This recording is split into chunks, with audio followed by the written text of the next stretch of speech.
এই কামত লাগি আছে ৰাইজ দেখিছে নাই উপায় নাই আৰু মানে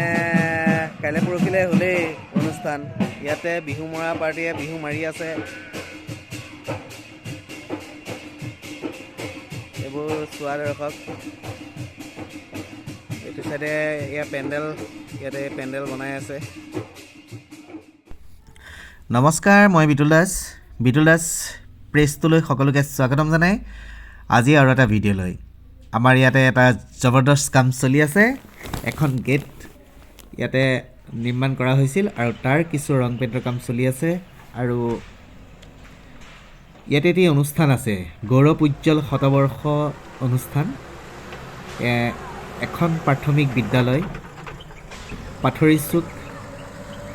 প্ৰাথমিক বিদ্যালয় 100টা বছৰ আজি পূৰ কৰিলে গতিকে তাৰ কাৰণে এখন তোৰণ নিৰ্মাণ কৰিবৰ বাবে তেখেতলোকে আমাকে অকণমান দায়িত্ব দিয়াত আমি নথৈ আনন্দিত আৰু সেই সুযোগতে আমাৰ যি শিল্পী সত্ৰাজি শিল্পীৰ নাম বিতুল দাস আৰু মোৰ ফোন নাম্বাৰটো ইয়াতে লগাই ৰাখিলোঁ কাৰোবাক যদি প্ৰয়োজন হয় আমাক যোগাযোগ কৰিব পাৰিব আৰু আমি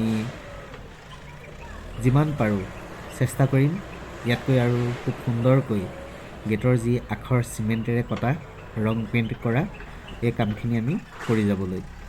আৰু ইয়াৰ যিসকল যুৱক তেওঁলোকে অশেষ কষ্ট কৰি যি বিদ্যালয়ৰ চৌহদ খুব সুন্দৰকৈ সজাই তুলিছে ইয়াতে এটি বৃহৎ পেণ্ডেল নিৰ্মাণ কৰিছে আৰু এখন গেট ইয়াতে নিৰ্মাণ কৰি থকা হৈছে বাঁহৰে গতিকে বাঁহেৰে গেটখন কেনে হ'ব ইয়াৰ পৰৱৰ্তী ভিডিঅ'টোত আমি সম্পূৰ্ণকৈ আপোনালোকক দেখাম ইয়াৰ নিৰ্মাণ কাৰ্য আজিৰ পৰা আৰম্ভ কৰিছে বাকী আমি আজিলৈ আহোঁ আপোনালোকে নাপাহৰিব 10 আৰু 11 জানুৱাৰীতে এই অনুষ্ঠানভাগ হ'ব সকলো আহিব দেই